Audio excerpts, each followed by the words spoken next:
You're live now. Thank you. Good evening and welcome to this ordinary meeting of the Littlehampton Town Council Planning and Transportation Advisory Group.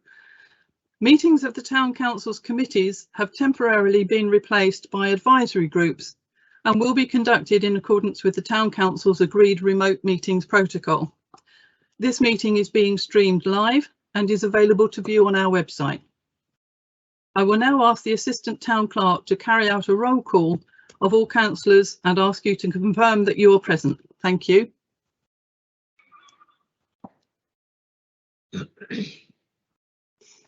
You're live. She's mute. You're muted.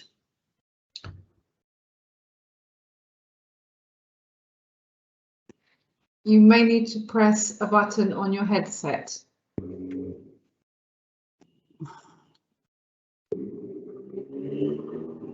It seems to be working, I think.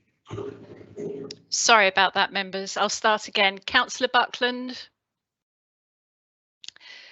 Councillor Long. Present. Councillor Tandy. Present. Councillor Tilbrook. Present. Councillor Turner. Present.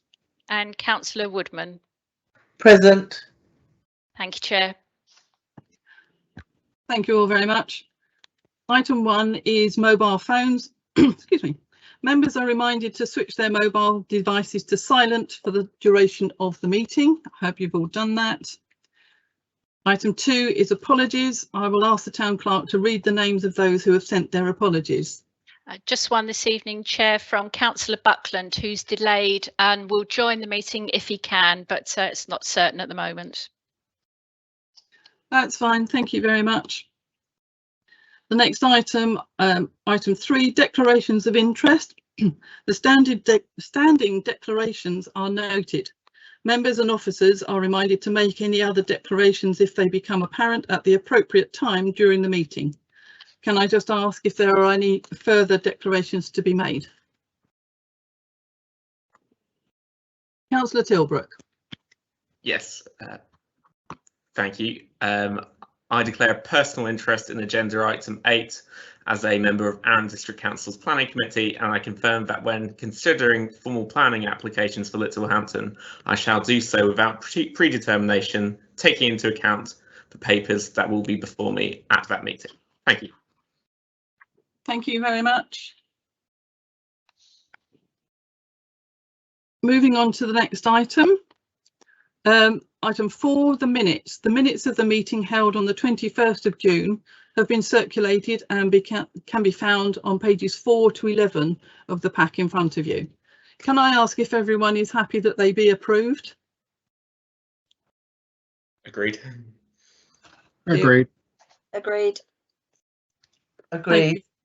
Thank you all very much. Arrangements will be made for these to be formally signed when circumstances allow, and this will be recorded in the minutes. Item 5 on the agenda, Chair's report and urgent items. I'll ask the Assistant Town Clerk to advise if there are any urgent items. Thank you, Chair.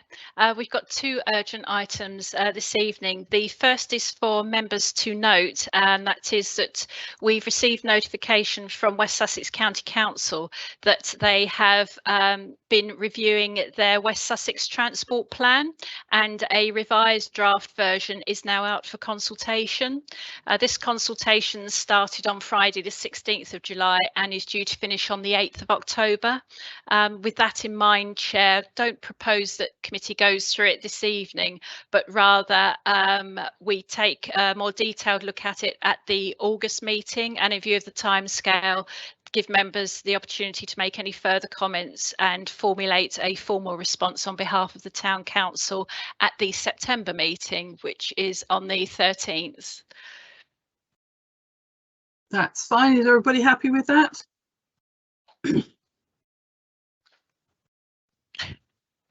Thank you, Chair. Agreed. Thanks. OK, thank you. The second item we have, which was notified to us today, a consultation again that's opened. Unfortunately, the time frame on this one doesn't allow us the opportunity to postpone a response until the August meeting. So members will have had circulated earlier this afternoon details of a proposal from West Sussex County Council, who are, as part of their programme for improvements for cycling and walking, have brought forward, due to some funding that's come their way, proposals that they'd like to make on River Road. I can ask Jay, if I may, to display those maps so that members can see them, but hopefully you had the opportunity to look at them earlier.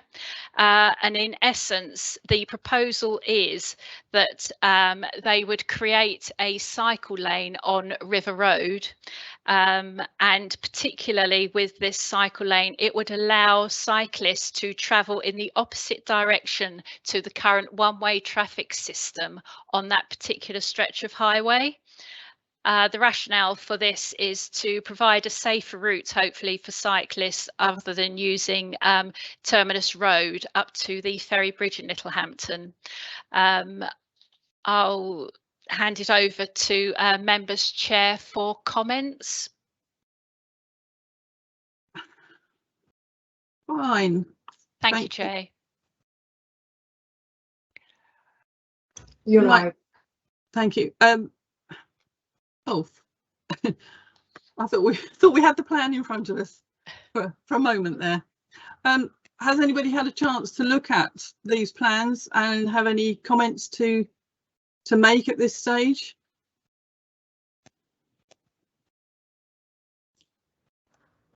I haven't had a chance to look at it. I was online this morning and I haven't had a chance this afternoon. I didn't know it was there. Okay, well, So it would be very difficult for me to comment. right. Councillor Tilbrook, I think, was first. Yeah, I think this makes a lot of sense considering it's a very popular route for cyclists around the area. I know a lot of people like to cycle back from the town to Climping and back, so I think this is logical. So yeah, okay, I'd endorse it.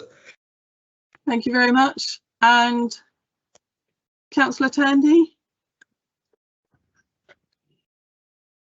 Thank you, Chair. I agree entirely with what Councillor Tilbrook says. It seems very sensible. It makes sense going up to the Red Bridge from town. The only thing I had a question about was that it appears on the plans that they are also proposing to put a cycle path in Smallcroft Close, which is about 5 houses wide, which, you know, it just doesn't seem like a very sensible use of money. I mean, I suspect it won't cost much in the whole grand scheme, but Smallcroft Close is a tiny residential cul-de-sac. So why are we spending money on that? Would be my only observation, Chair. Okay. Thank you for that. Right, we can see the plan on the screen at the moment, and I see what you mean about the size of Smallcroft Close. Okay, any other comments?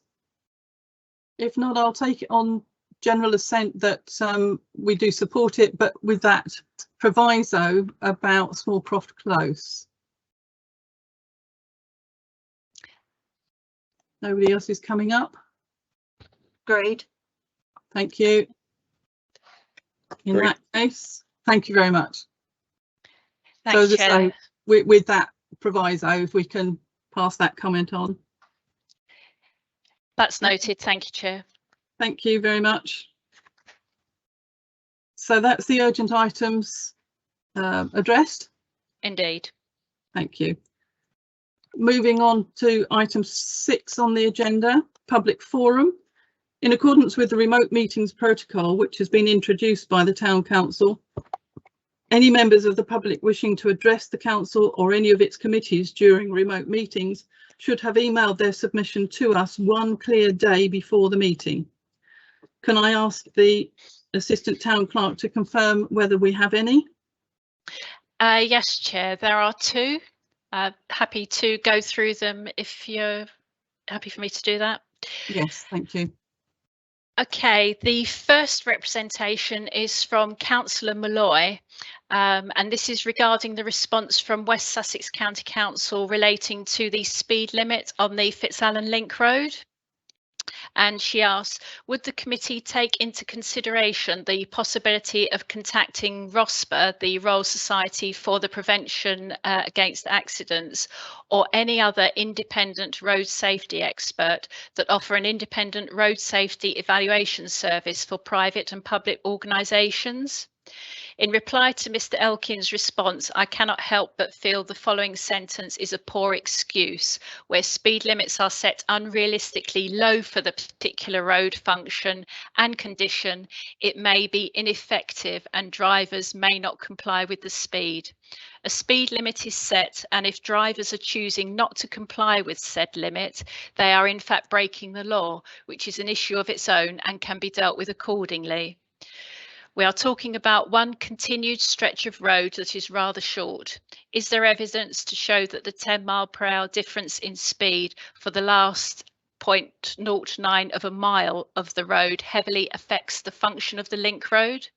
And if there is, at what point do the County Council weigh up a child's safety and compare it to how quickly we can get the traffic flowing?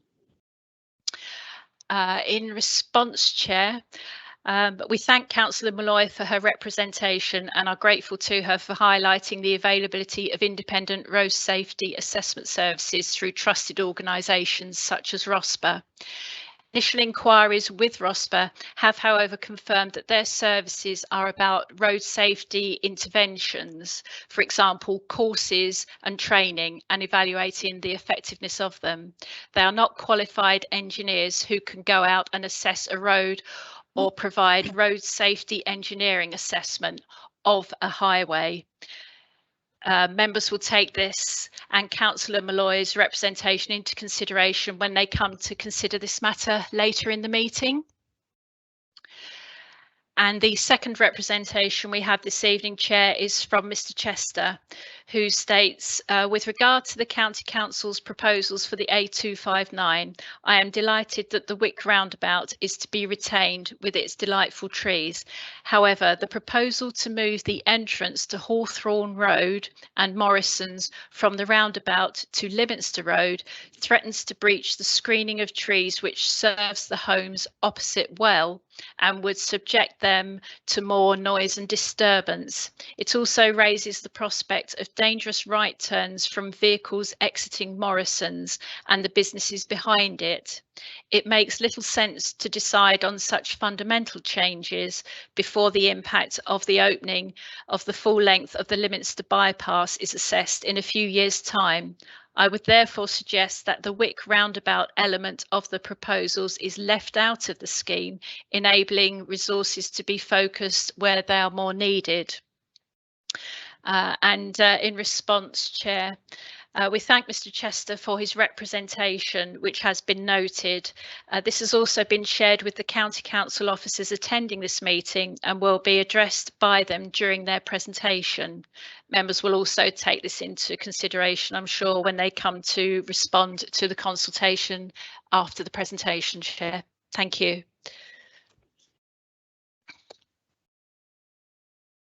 That's fine. Thank you very much. And we will certainly take those comments into consideration as indicated. I'd like to move on to our next item, which is item 7, the A259 Bognor Regis to Littlehampton Corridor Enhancement Scheme. And I'd like to hand over to HC Hyde, Project Manager for the scheme, and Dan Hyde from the County Council's Consultants WSP to present details of the changes proposed to that section, Bognor Regis to Littlehampton Corridor. So if I might hand over, thank you. Good evening, Chair. Thank you for the invite, and good evening also to the other sort of councillors in the meeting. Yeah, my name is HC, as you described correctly, and I'm the kind of project manager for the County Council. I got Daniel Hyde here from WSP, who has been helping us in preparing the sort of technical design and also the funding application to the DFT. So I will let Dan take us through the presentation tonight. Thank you, Dan. Thank you, HC. I'm just in the process of sharing my screen. Bear with me one moment. And it's gone onto the other screen, so bear with me. Just come. Let's do that. There we go. Apologies for that. Right, thank you. Hopefully everyone is now seeing my screen, and I will run through a short presentation and then take questions. Happy to do so as we go through if that works for people. So I just wanted to start out with what we're doing. So I'll flip a map up shortly, but essentially the scheme and what we're looking to do is under the Major Roads Network Investment Programme from central government. Back in December 2017, a series of roads were put out to consultation to form the Major Road Network, which sits between the country's busiest roads, the A roads, and then those more local roads. And they developed up some specific new funding streams to support improvements to those. And I've got listed there the 5 central objectives which we're seeking to sort of work towards as part of this scheme. So the aims of the scheme are, it won't necessarily mean we tick all of these, and we may look at some of these in part, but it's to reduce congestion, support economic growth and rebalancing, support housing delivery, support all road users, and that's a very vital and important part, that this funding stream has some quite strong requirements, that it's not about just building more capacity for highway use for vehicles. It's about enabling and rebalancing travel by all modes, particularly those walking, cycling and bus, and you'll see through some of our proposals where we've got some significant amounts of bus priority, which is quite a key element of the funding conditions. And an important last point there is around the strategic road network, so supporting the operation and function of that, and obviously within our area, the A27. So coming on to the scheme itself, it's running from Bognor Regis in the west, roughly where my cursor is, hopefully we can see that, at the Flanshams Way, and it runs all the way through to the Wick Roundabout into the east, into Littlehampton. So we've undertaken a study on this for the past probably year and a half or so, and identified the existing issues that we believe are present on the network. We've then projected forward and what that might mean for the future scenarios with planned local growth, and also changes in wider background travel associated with the limits to bypass, and also the A27 Arundel as a scheme that has a committed status at this moment in time. So we've taken on board all of those areas, and we've identified a number of improvements, and they're marked on the plan with the numbers, so 1 through to 10. We've essentially got the junction improvement schemes, so the Comet Corner, the Business Park, the Oyster Catcher Junction, the Church Lane Junction, the Ferry Road Junction, the Bridge Road Roundabout, and Wick being the last two that I'm sure members here are or councillors, sorry, are much more interested than the others, but I'll run through those. And then we have some smaller interventions. So we have a small public rights of way, so it's a crossing of a footpath, so looking to enhance the safety of that crossing point. That's number 2 on the map.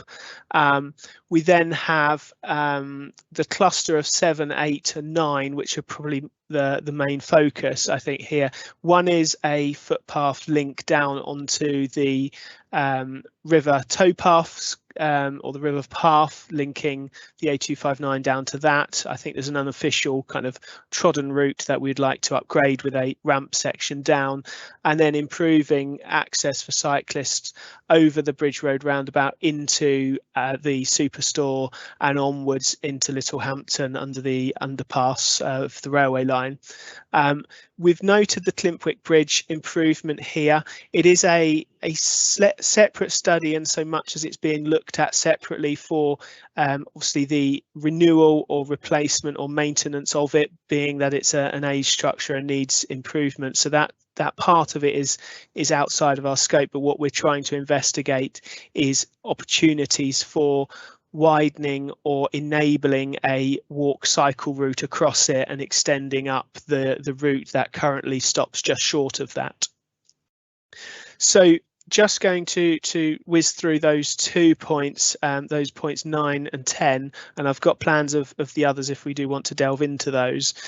So the Bridge Road roundabout is looking to improve the safety of that junction, reduce delays into the future with all the planned growth that is set out for the wider area, and look at improvements for the walking, cycling across that way. So we have the provision of a left-turn filter lane, and I'll just flick up a graphics of that. So coming out of Littlehampton, there's a proposed left turn filter lane, so you don't enter the roundabout, you bypass it to improve that journey time and that ability to take those trips out of the roundabout. We then have a series of crossing improvements which are shown in the purple, and a shared, currently showing as a footway cycleway, whether that is a sort of a shared nature as the NCN2 is currently, or whether it looks to form more segregation between walking and cycling is something that we'll get to as we progress further in the design. But essentially it's enabling those NCN2 journeys to continue through the Olympic Bridge up to the junction and into the superstore access and beyond on the existing routes. I've put in a technical drawing of those, but I won't dwell on that, but we can flick back to if we want to and do that. What it's important, I think, to note at this point, and as we've tried to convey to the members of the public through our ongoing consultation, is that these are very much early feasibility designs. Nothing is set in stone, and what we're looking for is people's views and opinions and what they would like to see or not see, so we can take those on board should we move forward into the preliminary design stage, which would be our next stage. The one that I have on screen at the moment is the proposed linkage to the say the river path coming up to the A259, so that those onward journeys can connect up, so it's seen as a bit of a missing link.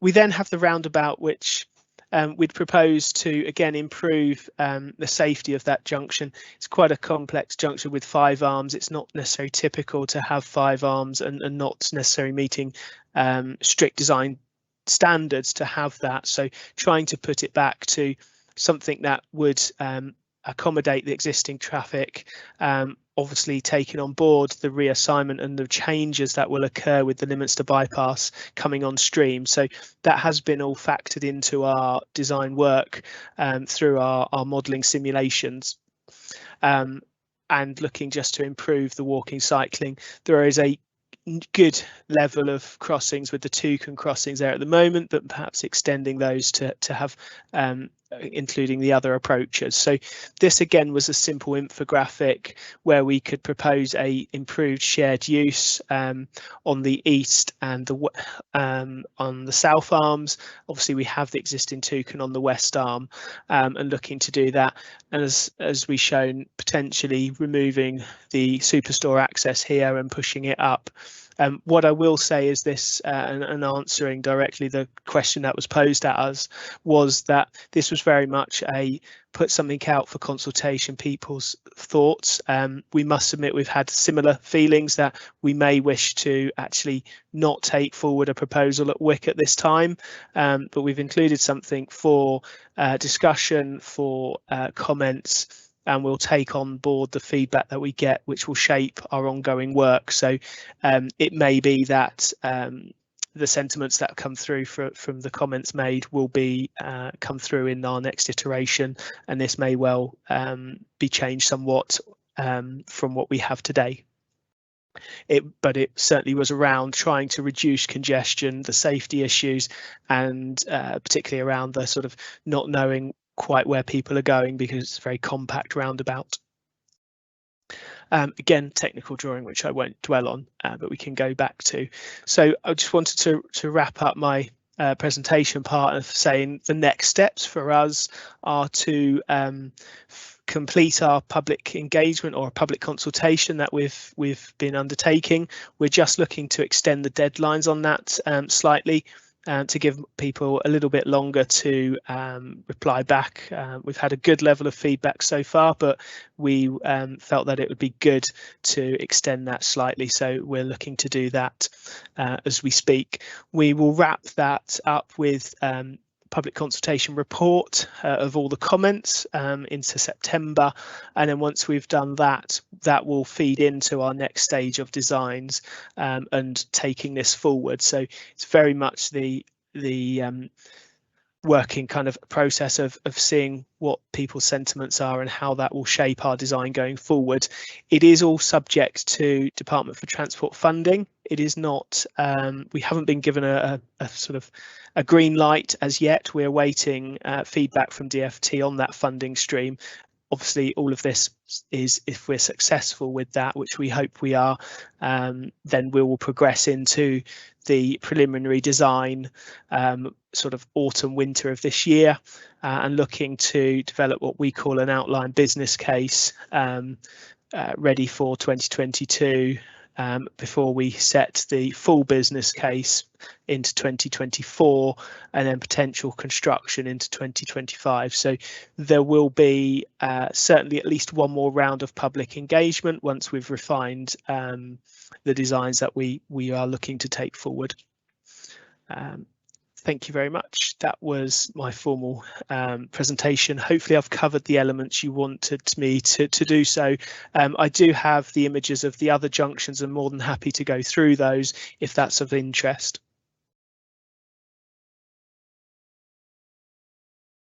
Thank you for the presentation. I hope I'm live. As I say, thank you for the presentation. May I just ask before opening it up, the closing date for any responses, is that still the 25th of July? Hi, Council Chair. I can confirm that it has been extended to the 15th of August now. Oh, 15th of August. Okay. Yeah, Helpful. Yes, like my colleague sort of Dan sort of mentioned, we probably sort of wanted to give people a bit more opportunity after the Euro 2020. Yeah, that's fine. Thank you very much. So can we open it up for any comments that people may have at this stage?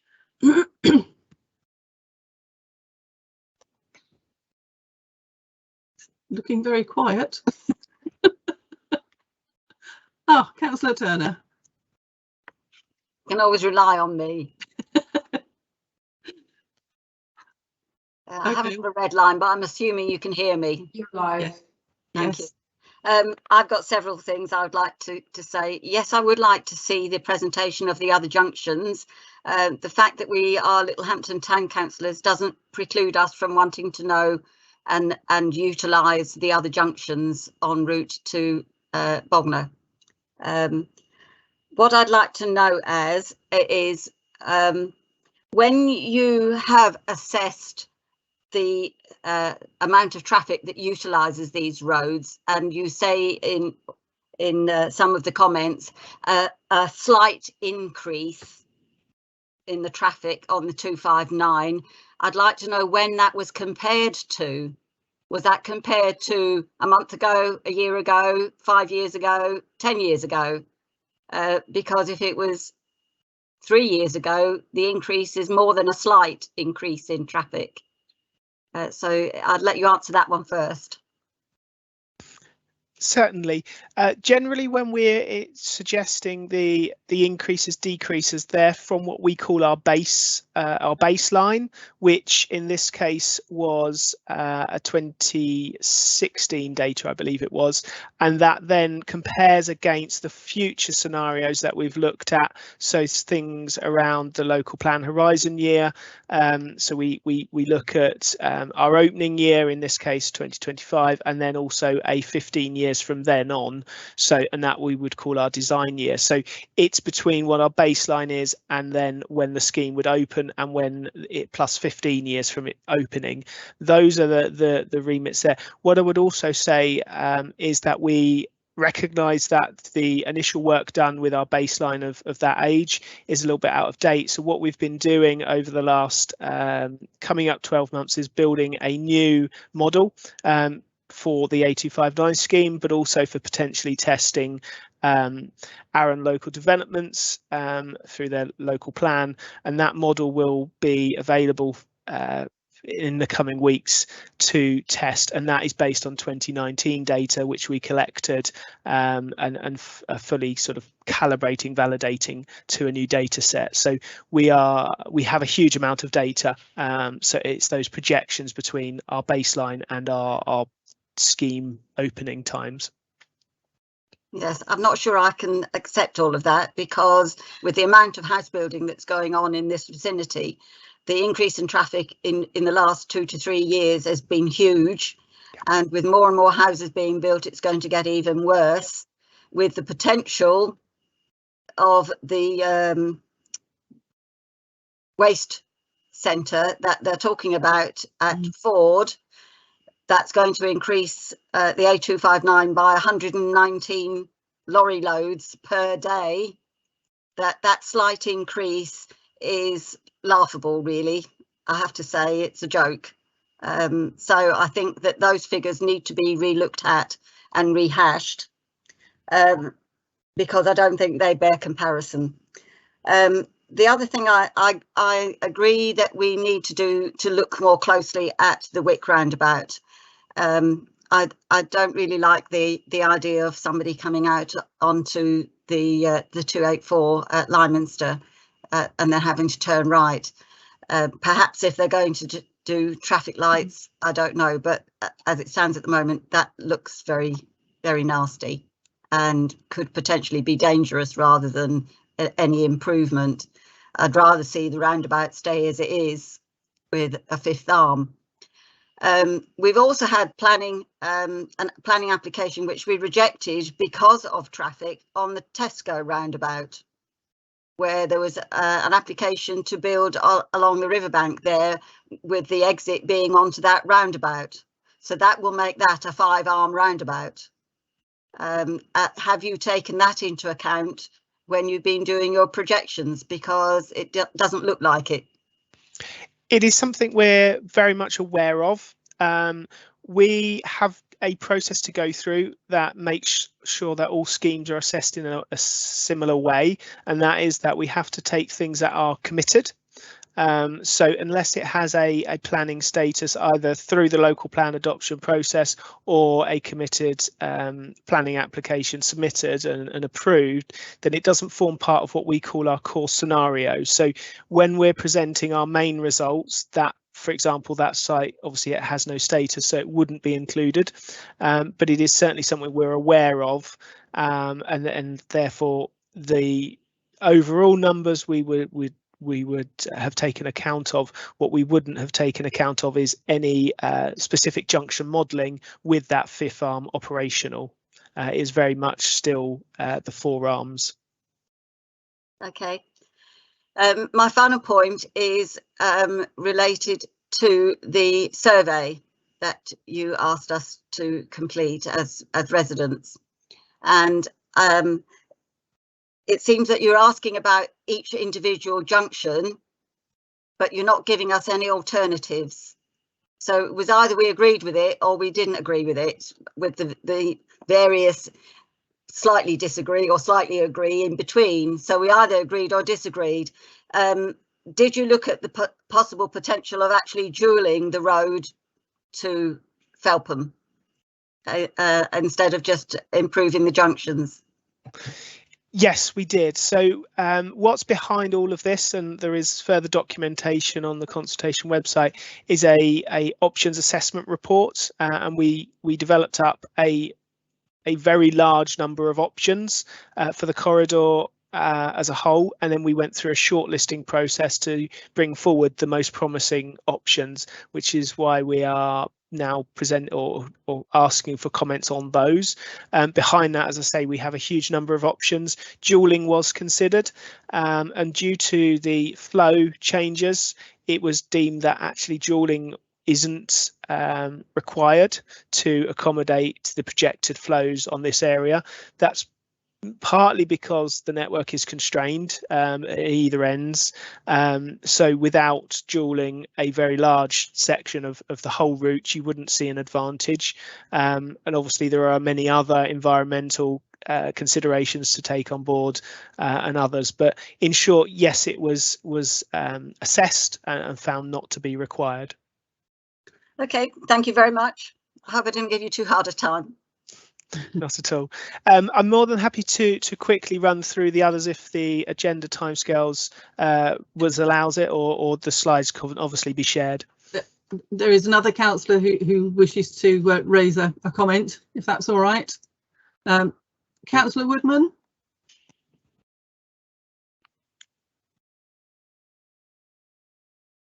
Oh, where am I? Are you there? I'm here. There we are. Okay, we can hear you. Can you see me? Oh no. Okay, hang on. I don't know why you can't see me. It says only I can see it. Well, don't worry. I'll ask away with your question. Okay. Thank you for the presentation. I'm really commenting on something that Councillor Turner has already mentioned. I can understand the reasoning for taking the 5th exit and entrance away from the Wick Morrison's roundabout, but it's almost as though the problem's being just moved to somewhere else. Because on the best of days, when the crossing is down, it stays down for quite a long time, the railway crossing, and the traffic backtracks all the way to this roundabout and into Worthing Road, Wick Street, etc. So with an entrance and exit to Morrison's added into the mix on the A284, I just think it will cause further problems. And as Councillor Turner said, I wouldn't want to turn right out of that junction. I think it would be really quite dangerous. I don't know what the answer is. I can't see an easy alternative, but yeah, I almost think that the 5-arm roundabout is safer than the entrance and exit onto the 284. Thank you. Yeah, so we'll certainly take those points away. What I would say is obviously at the moment, the limits to bypass is not in place. When that comes on stream, that will change trips quite significantly, and that's what our assessment and our modelling simulations were showing.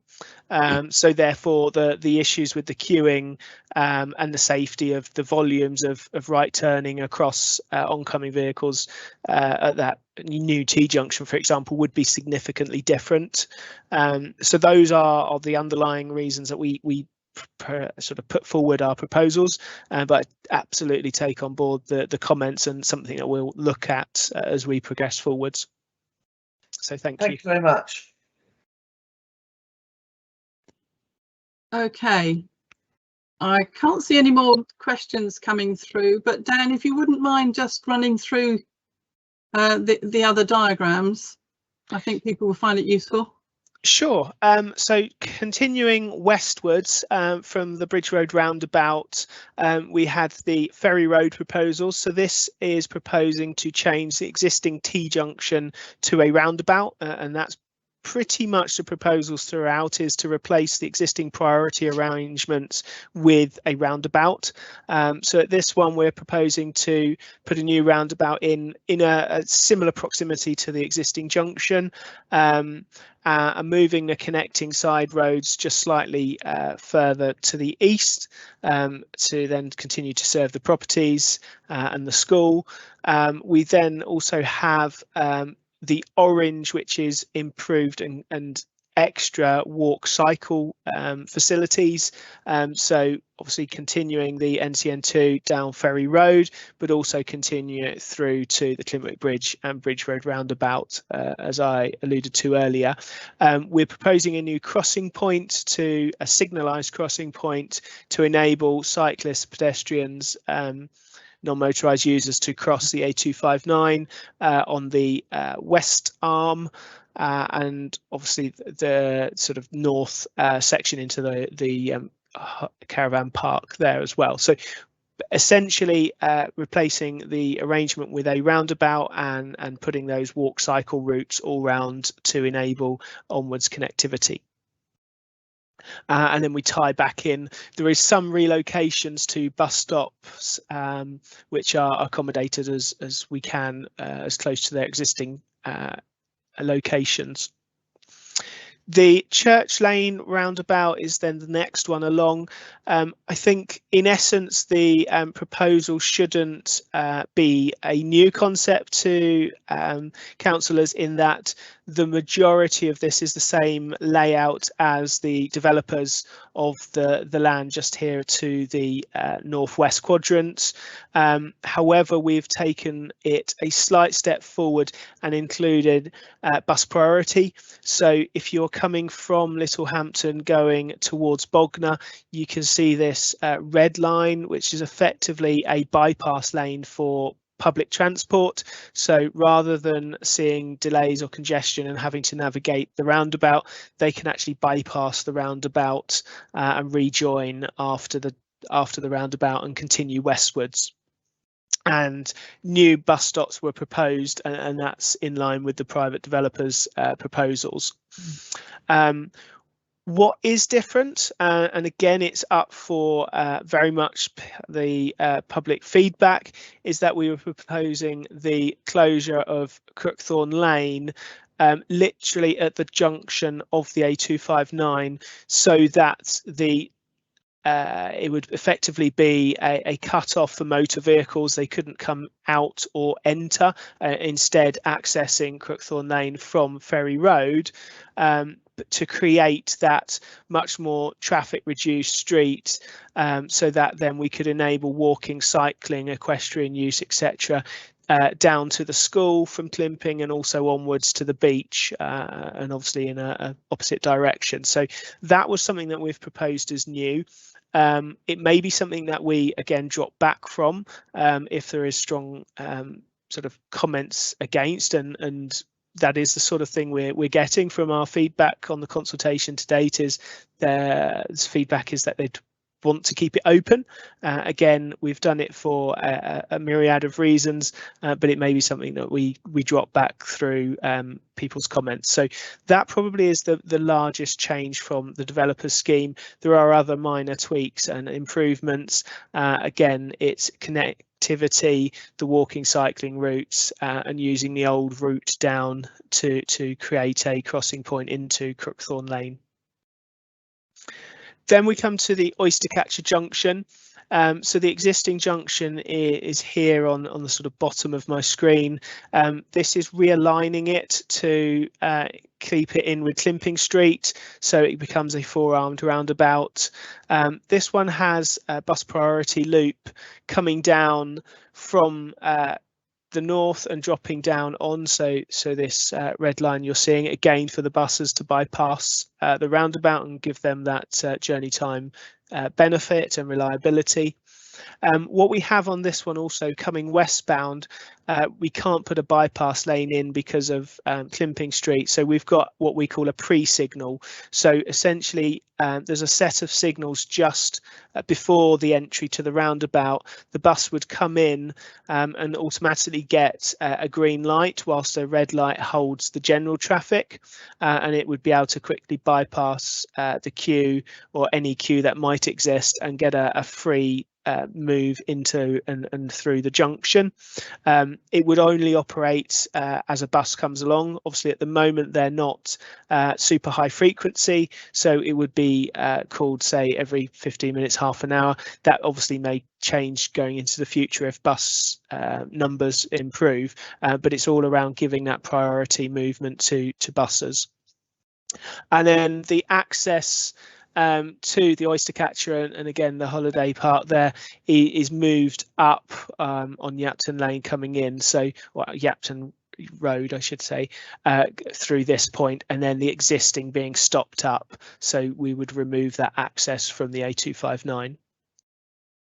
Again, there is crossing points at each of the points where pedestrians or cyclists might need to cross the road, and a new shared path around the south side to enable connectivity for Climping Street. The Grevets Lane junction, that one is proposing some relatively minor tweaks to improve their ability to leave the A259 and turn left into the business park. So that's a left turn deceleration lane. There's some slight changes to the markings and improvements through there, and most notably the potential to push the speed limit back. It currently changes to 40 on the east side of the junction, and perhaps pulling it back to the west side would mean that we've got slower traffic passing the junction, with those larger trucks joining and leaving the road would make a safer environment. So again, minor tweaks to that junction, but all in aid of trying to make that more prominent and safer. We then have the public rights of way crossing. This was all around, as I said up front, was the connectivity for the existing paths. It's a very signposted footpath in that it exists obviously for walkers, but as a driver you don't know it's there, and people are having to cross fast traffic with no means of that visibility for people to know there's a crossing point there. So this is around putting markings and some central median and crossing them through a sort of bollarded central waiting area, so to enhance the safety of that. And then the final one is Comet Corner, probably the largest changes that we've got proposed. It's again removal of the priority junctions, and at the moment there's effectively 3 with Worms Lane and the other 2 parts to it, with one single roundabout with its 4 arms, and again bus priority. So if you're coming from Bognor going up to Yapton, you've got a bus bypass lane in the red here to again save it having to navigate the junction.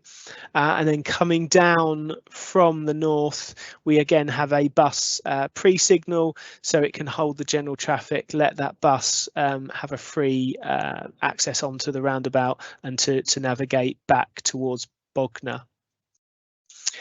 All approaches are 2 lanes to give us the capacity, and again it's all around the improvements to walking and cycling and maintaining those links that we have, but also providing some movements down to Middleton as best we can within the scheme remit. With this arrangement, Worms Lane would be removed, and the ideal at the moment is it'd be returned back to grass rather than kept in any meaningful way, and the same for the portion of the link here going to the north, that would be removed. So effectively the orange on our plan is removals, turning it back to grass. What I would say on this, and as for the other junctions, because we have had comments, is that the roundabout location is approximate. It could change, it could push one way or the other. It's essentially just to give an indication that the junction will be a roundabout. The premise of the location that we have at the moment is that it's largely offline, so it could be constructed without implication to maintaining traffic flows whilst it's being built and then connected in. So it's got some improvements there, and also with underground services issues, but it could change the location a little bit. And that's the full set of proposals. Okay, thank you very much.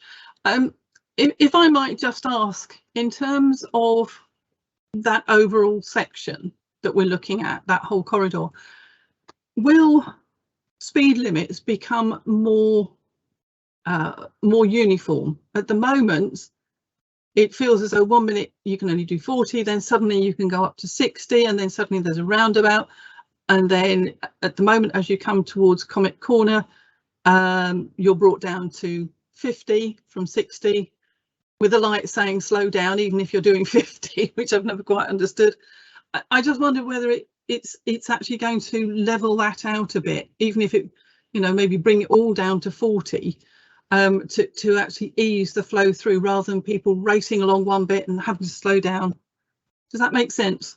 Yes, absolute sense, and it's something that we're looking at and trying to do with the proposals for extra signalised crossings. They do require a design speed change, generally no higher than 50. So what we would be looking to do is to rationalise that and put proposals forward. It's sort of in the detail exactly what that will look at, and that will be for us to make proposals at the next stage. So I haven't got a definitive answer for what they might be, but it's certainly something that we've been looking at and will continue to try and rationalise. That's helpful. Thank you. Do any other members have any questions? Here's your chance. If there are none, I shall ask the Assistant Town Clerk. Have we got a sort of summary position at the moment that we might be able to add to later? I mean, given the extension of the consultation period to the 15th of August, is our next meeting on the 16th? That's correct, Chair. I was just looking at the timetable, actually, which is a bit slight. I've obviously made a note of the comments made, which we can submit. I can check with West Sussex Highways if you felt members wanted the opportunity to consider it further, and do a general delegation with authority to the town clerk in consultation with yourself as chair of the committee to finalise the response. I think that sounds fair. What do members think? Are you happy with that? Makes sense to me. Yeah. Makes sense to me. Okay. Yes, fine. In that case, thank you very much. That's the plan. Thank you, Chair. Yeah, I'll do that summary and we can share it with the committee and then come up with a formal response. That's fine. Thank you very much. And so I will thank our presenters for their time and their patience with us. Very welcome. Thank you very much. Thank you very much. Okay then. Bye. Thank you. Bye-bye.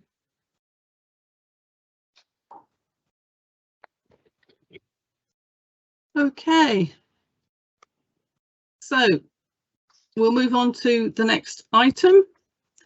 Item 8, planning and other Arran District Council matters. 8.1, standing orders and urgent action. Can I hand over to the Assistant Town Clerk to explain the report? Thank you, Chair. This is just for members to note, and the committee will record that I did circulate details of this not long after the previous meeting, as there had been a mistake when we viewed the application at committee, in the sense that our original means of objecting had been removed, as the applicant had revisited the design of the flat proposed and altered the internal space requirements in the bedrooms, so it now met the standards. And with the committee's overall agreement and in consultation with yourself, that has now been amended, and that is correct now on the portal with a no objection, and that's just for the committee to note this evening.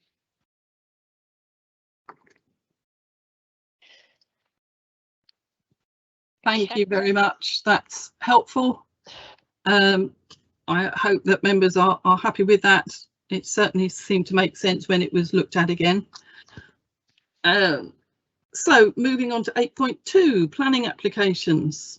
Lists 25, 26, 27, and there weren't any on 28. Thank you, Chair. No supplementary lists this week, members. So the lists that we're looking at are those that are published on page 32 of your papers. And I'll begin, if I may, with the first application. Sorry to interrupt. There was a question from Councillor Tilbrook. Oh, I do apologise. No worries. I was just redeclaring my interest as so, nothing too serious. Thank you very much. Okay, right, into the planning list then. So the first one on your list, members, is reference LU 18221HH, which is at 3 Trinity Way, and this proposes a garage conversion. There are no comments on the portal unless otherwise stated, so I'll hand it over to members for review, Chair. Thank you very much. Over to members. Any questions? I can see somebody typing. Councillor Turner. I was just going to say I've got no issue with it. Thank you very much. Thank you. Because nobody is saying anything. I thought I'll just say I've got nothing to worry about. Me too, no problem with this. Thank you. The one thing that did cross my mind when I was looking at it, bearing in mind an application we looked at previously, I was perfectly happy with it as long as there's no clauses that require no changes to any parking spaces, and I haven't had a chance to look to see whether there were any when the property was originally built. But other than that, I'm perfectly happy with it. Oh.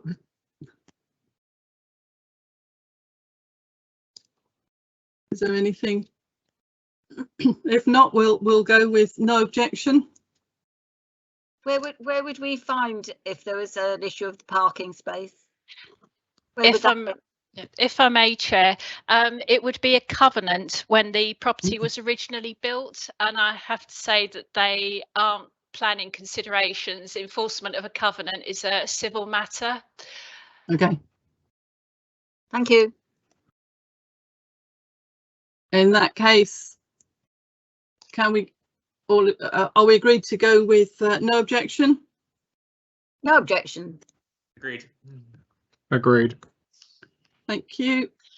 Thank you, Chair. The next planning application on your list, members, is reference LU 190/21A. This is an advertisement which is at Yeoman's Vauxhall in Horsham Road, and they wish to install a freestanding sign, and details of what that would entail are actually on the planning portal. Again, there haven't been any comments, so I'll hand it over to the committee chair. Thank you. Any comments, members? If I might just say, is this an additional advertisement or to replace the existing advertisement? Through you, Chair, it's not specific on the planning application or any of the details submitted. It just speaks to a design which is double-sided, mobile, freestanding point of sale to display images of products and services available on the premises. It doesn't go into any more detail than that, but previously there have been approvals for additional signage on the site already, so it's not clear whether they would be removed. Thank you. Councillor Turner? It wasn't very clear to me about the dimensions. I couldn't really see the dimensions. Is this going to be like 3 or 4 meters high, or is it going to be so it's going to be a permanent, is it a permanent fixture? I couldn't really tell whether it's going to be permanent. It does say mobile freestanding, But I mean, surely it's going to be a hazard in strong winds. Maybe that's their issue, not ours. But then if people are walking past, it could be an issue of health and safety for pedestrians walking past. So I was just a bit concerned about the size of it and whether the size is appropriate for it being freestanding. We did look closely at the size because it was difficult to find. Yes. And it's going to be, I think it was 4.2 meters tall and 2.5 metres wide. Now, there was an application quite some time ago for not this design, like a flat slab advertisement, which was rejected because they wanted to put it very close to a private house, and it was felt that that would be overbearing for the occupants of the house. But this one, if it's on the block plan where they say it's going to go, is a bit further towards the middle of the forecourt. Thoughts, people? Yes, I'm just concerned about the health and safety for pedestrians walking past, that if it's that kind of height, it must be very heavy. And if we have a storm like we had just a couple of weeks ago, that's not going to be very secure as a freestanding. So I'm a bit concerned about it from that point of view. But it looks like there's a couple of other people who'd like to comment now, so I'll shut up.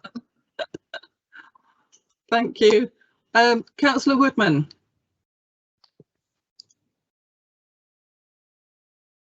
Okay, right. Yeah, I agree with Councillor Turner. That sounds huge to me, and I live around the corner from this.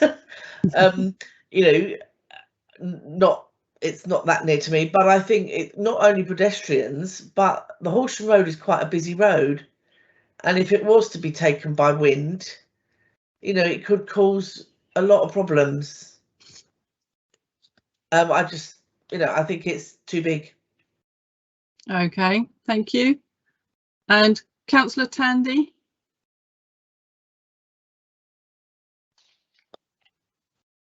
I have no objection, Chair, on account that I'm assuming that the experts will be installing it, so aren't going to necessarily mess it up. It will be checked and it will be safe. Equally, every garage in the area has a sign like this. So the idea that we're going to suddenly start saying garages can't have signs of a big size, I don't see a problem with it personally, Chair. Okay.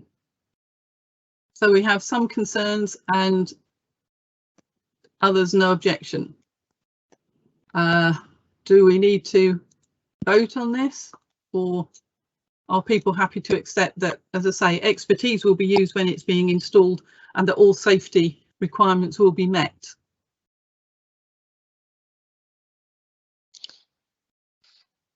Can that be a proviso on the acceptance of the permission? So subject to safety checks, Chair. Yeah, I think Councillor Tilbrook might be thinking about something. I was just going to say I agree with Councillor Tandy. Okay. So basically, no objection, but to ensure that all safety requirements are met. Okay, everybody happy with that? I'll go along with that then. Thank you. Thank you, Chair. The next item on members' list is reference LU 19421HH, and this is the property at 1 St Mary's Way, which is a single-storey rear extension. Again, no comments, so I'll hand it over to the committee chair. Thank you. Does anybody have any comments to make on this one? When I looked at it, I felt it was fine. There's room. Oh. So unless I hear otherwise, I will go on consensus, as it were, and assume that nobody has any objections. Agreed, Chair. Thank you. Agreed. Thank you very much. And the last one then on the list, Chair, is reference LU 19721HH, which is at 16 Madehurst Way, and this is to build a single-storey rear extension with the demolition of the existing conservatory at the property.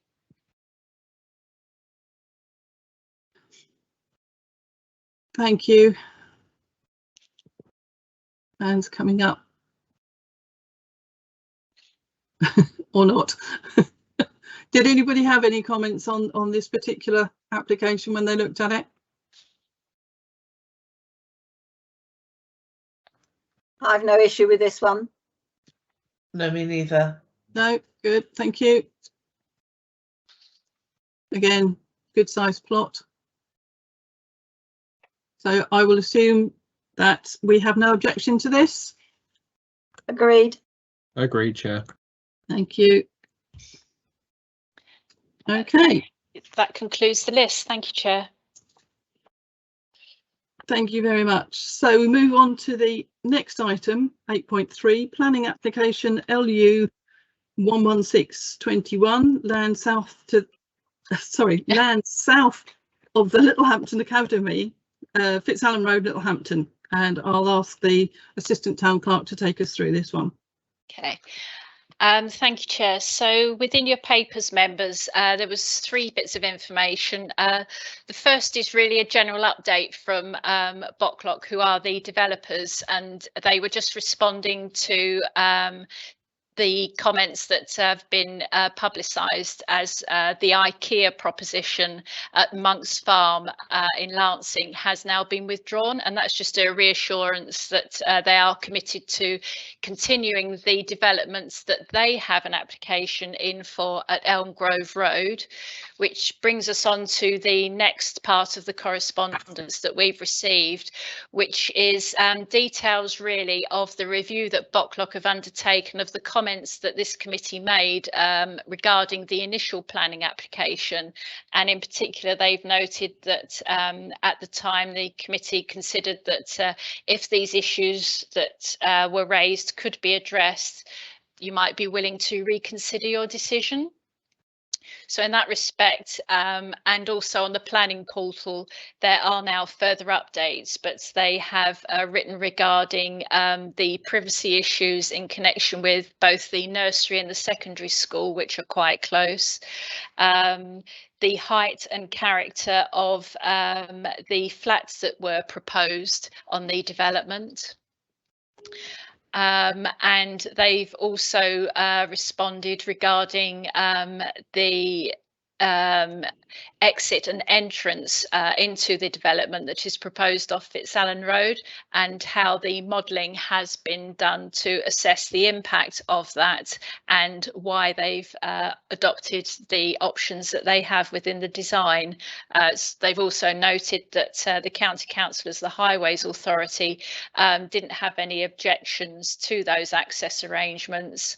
In fact, that the proposal of just the left turn only arrangement they felt wasn't feasible with this particular development. That's the summary in brief of the responses that they have raised to answer your concerns. So I really hand it back to committee to see whether or not they are sufficient, or if there's any further comments they wish to make. Thank you. Councillor Tandy, I think you have a comment? Yes, thank you, Chair. I just need to first of all declare a personal interest as an employee of the Littlehampton Academy, who I mentioned several times. And then, if I may, shall I just carry on with my comments, Chair? Absolutely, thank you. Thank you. My view is that I believe the response that Bocklock have given us is quite satisfactory, in my opinion. If we take the issues in turn, I think there was an issue about the nursery, but clearly the nursery had given them that commitment, so I'm quite happy with that. On the left turn, right turn, I don't want to be flippant, but I don't really think it makes much difference, given that there's a roundabout one side and a set of traffic lights the other. So I certainly don't think I want to try and push that. And then with regards to height, I mean, there is a very useful actually picture on page. Well, there's no page on that page, that's unhelpful. Page 38 of the agenda. And actually, when you compare it to like the school and that, it's clearly that actually it's not going to be that overbearing. And particularly given that also rather helpfully, I don't know if they've looked at our neighbourhood plan, they've included the police station site, which is obviously also allocated. And actually that's 3 stories as well. So on balance, Chair, my view would be I think I think it's credit to them that they've engaged with us, because lots of developers would just ignore what we said. They have addressed the points. They've gone to the nursery and like they say in the point, they've gone to the academy. So on balance, Chair, I would be quite happy to withdraw our objection. Thank you. Thank you very much. Oh, I do apologise. Councillor Turner. Thank you, Chair. And thank you, Freddie, Councillor Tandy. He's summarised exactly what I was going to say. I was in particularly worried about the nursery and the height of the fence, and if the nursery have been okay about it, that's good. TLA have also approved, so they're happy. The junction and turning left or right, as Councillor Tandy says, there's a roundabout one side and traffic lights the other, so I don't think that should be an issue. And I would like to congratulate Block on actually taking on board what we had to say and looking at it in detail and then coming back to us. So I'm quite happy to withdraw our objections now and approve this. Thank you. Thank you very much. So it sounds as though we're happy with their responses. If I may, Chair, just Yes. to be clear, we're not going to be approving or not the application. It's whether or not the committee are happy to A, withdraw their original objection, and B, how they wish to respond. Over to members. I'm happy to withdraw my objection. Agreed. Yeah, is that no objection, Chair? Agreed. It Thank sounds you. like it. Thank you very much. Thank you. Thank you very much, Chair. Okay. Yes. So, oh, where are we? There's my bits of paper. The next item is 8.4, planning application A/129/21 PL, Rustington Golf Centre, Golfers Lane, Angmering. I will very quickly declare a personal interest in this one, if only because it's sort of across the road from where I live. Thank you, Chair. That's noted.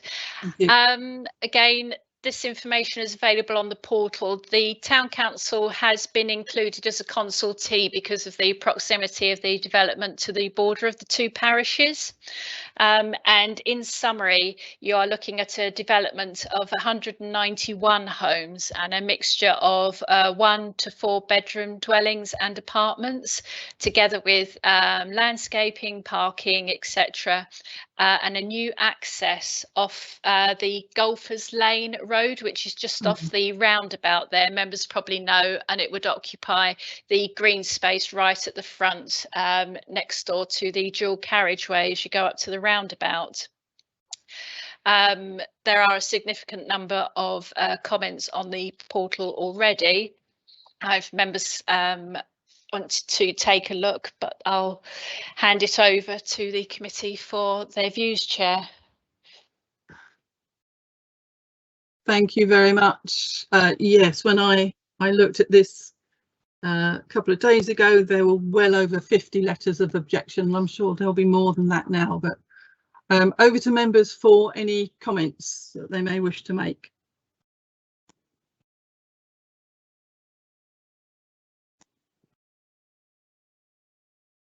Councillor Turner. I am so against, thank you, Chair. I'm so against anything that's utilising green space that's within the town. This is a positive disgrace that this is even being proposed. I think we should be trying to keep that as leisure land.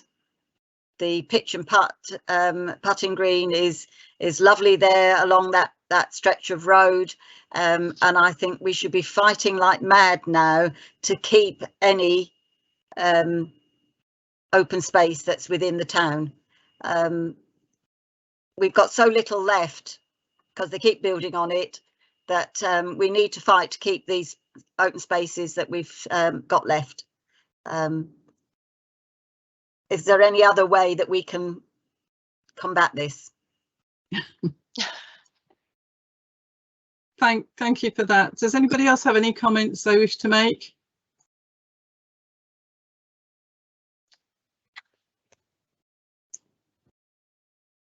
Councillor Tandy, I think, is okay. I will. I mean, when I looked at it, I always look at how many dwellings, how many parking spaces, and for 191 dwellings, they're offering 477 spaces, parking spaces, which on my reckoning sounds pretty low. If you've got almost 200, then that's barely two cars per dwelling. And the larger houses are more than likely going to have far more cars wanting space. So I was very concerned about that and the density of the buildings, you know, that on the land. It is the loss of a very valuable green space. Yeah, difficult one. There's a pond there at the moment, which appears to have gone in the plans. The public footpath that currently goes across the centre of that parcel of land also appears to have gone. And so it is just completely going to be built over, adjacent to a very busy dual carriageway, where there's already an application which I think has been approved for 90 dwellings and a care home the other side. What it's going to do to that road, I don't know. But anyway, Councillor Tandy, over to you. Thank you, Chair. Apologies. I was just trying to look through the local plan, which if anyone's done is not easy. Some hyperlinks would help. Yeah. I agree with everything that's been said, and the reason I was looking in the local plan is specifically reference to our local plan policy OSR DM1, which reads protection of open space, outdoor and indoor sport, communities, art and cultural facilities.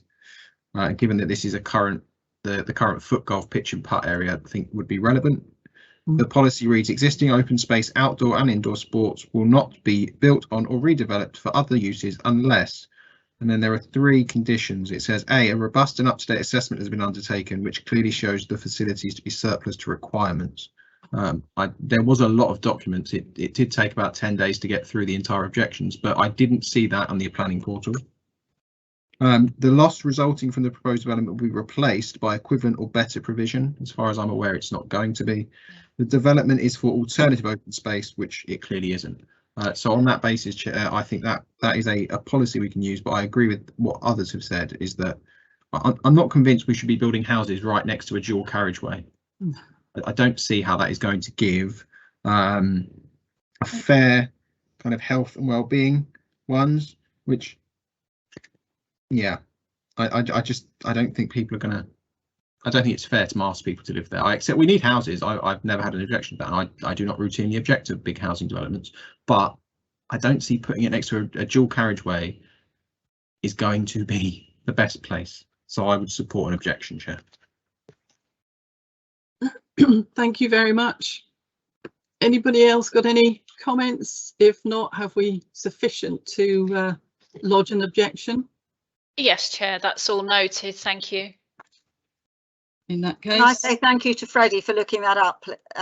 Congratulations and well done. That really was very useful, that bit of information he found for us. Thank you. I will agree with that. It was very succinct, and thank you, Freddie. Much appreciated. So we move on to the next item, item 9, transportation and other West Sussex County Council matters. 9.1 Fitzallen Link Road speed limit, and I will hand over to the Assistant Town Clerk, ask her to give us a brief summary of this matter. And we have heard a little previously. Indeed, Chair, yes. The committee did write to the then Cabinet Member of Highways and Transport, West Sussex County Council, and this was following the petition that the committee heard about and discussed regarding the speed limits on the Fitzallen Link Road.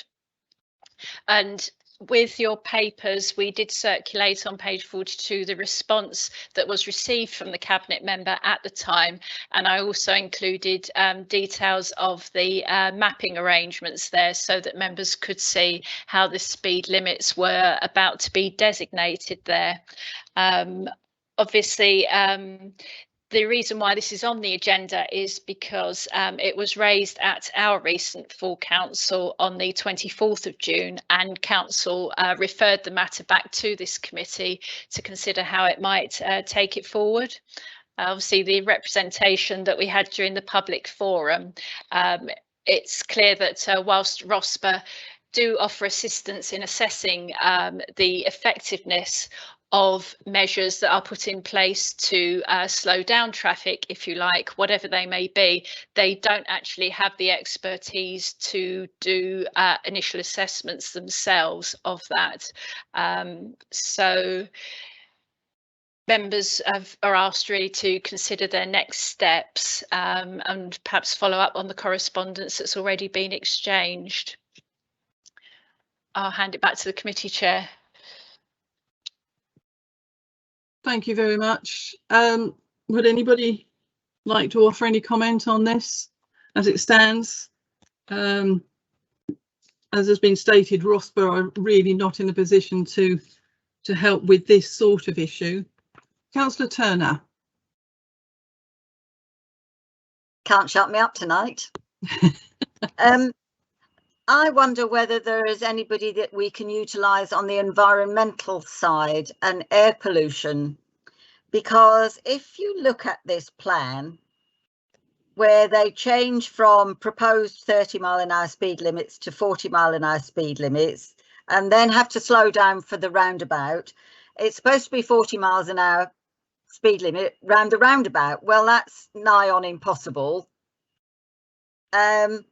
So they're going to have changed gear, so there'll be further air pollution as they slow down into the roundabout and more air pollution as they accelerate out of the roundabout for the space of however many yards before they've then got to slow down to 30.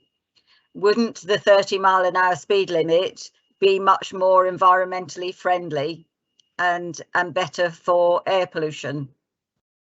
So is there some way that we can look at it from that point of view? Because it just seems ridiculous to me. I mean, I can't see that why Worthing Road is a 40-mile-an-hour speed limit. It's a built-up area along Worthing Road between the Body Shop roundabout and Morrison's.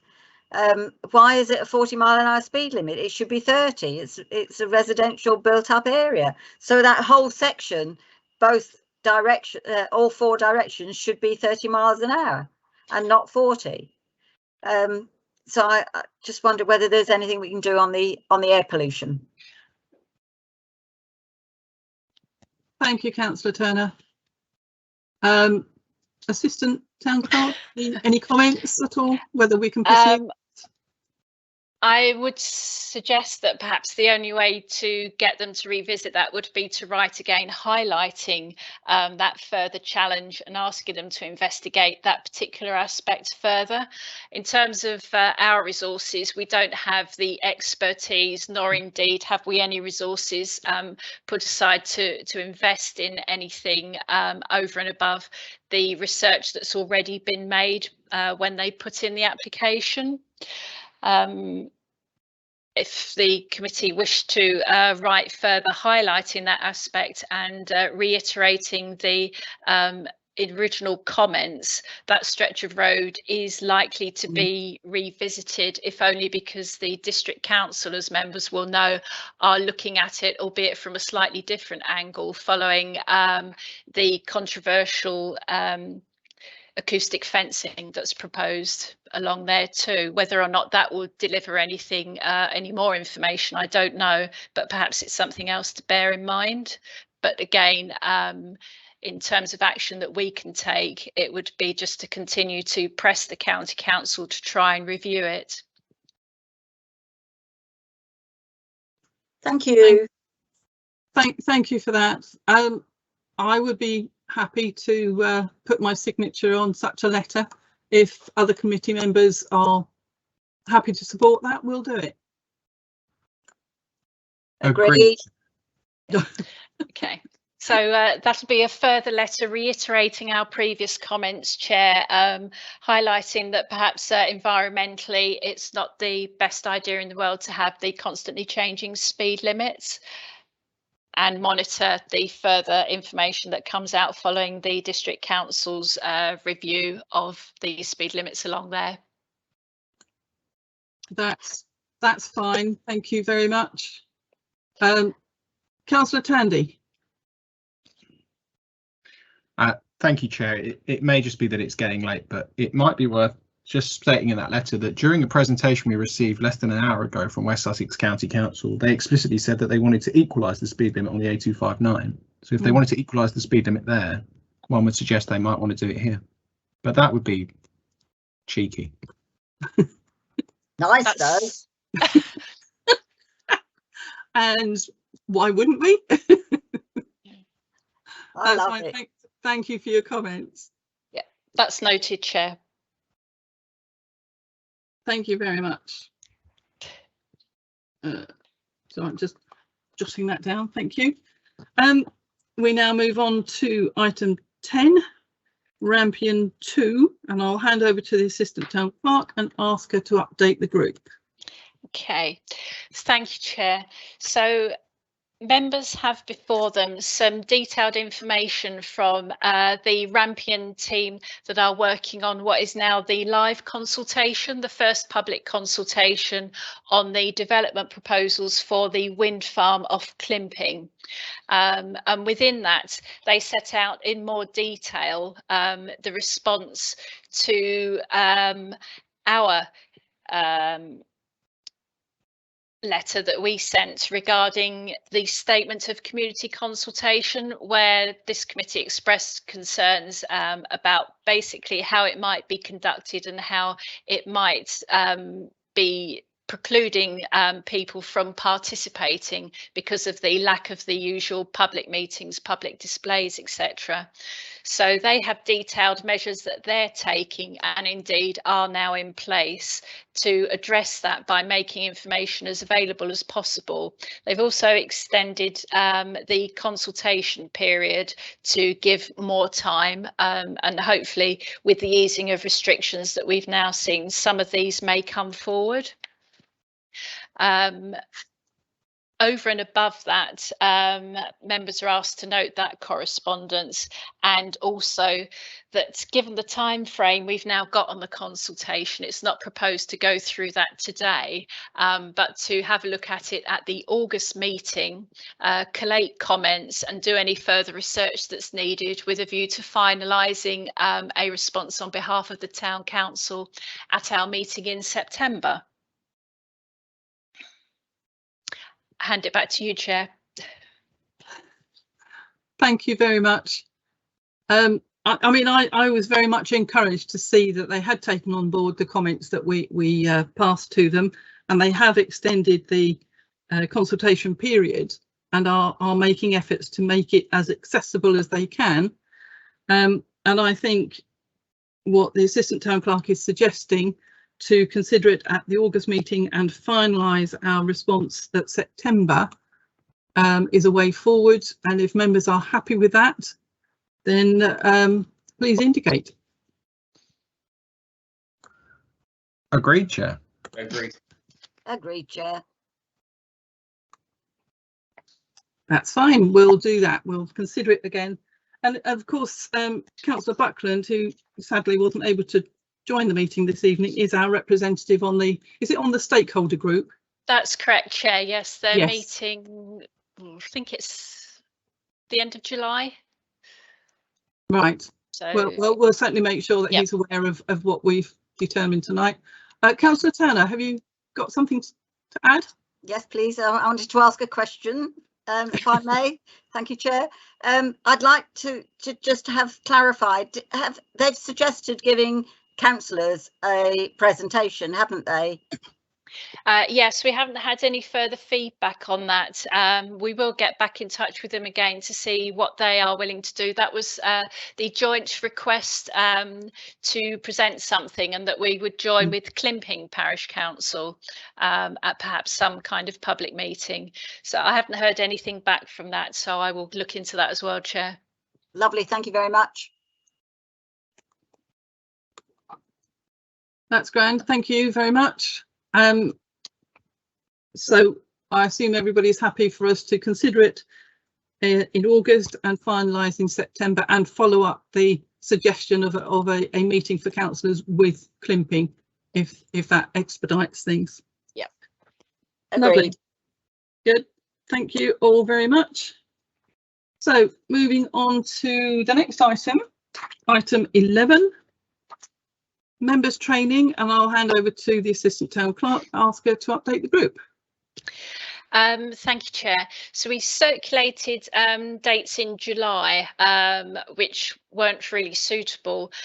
Some members are taking up individual training that is available through the local association of councils, which is obviously good. In terms of the overall refresher that we were planning for the committee, I have got some August dates. I don't know if members, I'm looking at the 11th and 12th of August, 16th, 17th, 18th or 19th, which is the middle week of August, really, just to see what member availability is and whether or not it would be acceptable. We'd be looking at sort of late afternoon, early evening session with a planner who can go through some basic principles and refresh everyone on the planning front. Thank you very much. How can I just ask how long those sessions would be? Around about 2 hours. About 2 hours. Okay. Yeah. Perhaps it would be easier if members could have that information emailed to them and indicate their preference or availability for the training. Would be helpful. Councillor Woodman. Yes, I've got a note in my diary that I'm doing some of the individual training on the 29th of July, but I haven't had that confirmed yet. I'll look into that, Chair, outside of this meeting and come back to Councillor Woodman tomorrow. Thank you. Thank you very much. So if we can circulate those dates, as I say, and get a sense of people's availability and willingness. And maybe even see if any of our other councillor colleagues might be interested. I will do, Chair. We'll circulate all members. It's certainly better value for money. Absolutely. If we have a larger number there, so I'll do that. That's grand. Thank you very much. Members are happy. Then we'll move on to the next item, item 12, Master Plan North Littlehampton. We've got a meeting coming up. Indeed, I've got nothing further to report, Chair. The next meeting of the steering group is scheduled for the 27th of July. Thank you very much. We'll just note that. So moving on to the next item is exempt business. Load. Actually, no, Chair, there is none. Well, the way the agenda was being added to over the last few days. Oh, whatever happened to the lull of summer? But there we are. So we have no exempt business. In that case, I will thank my councillor colleagues and all the officers for their support in this meeting. And I will say we are closing at 3 minutes past 8. So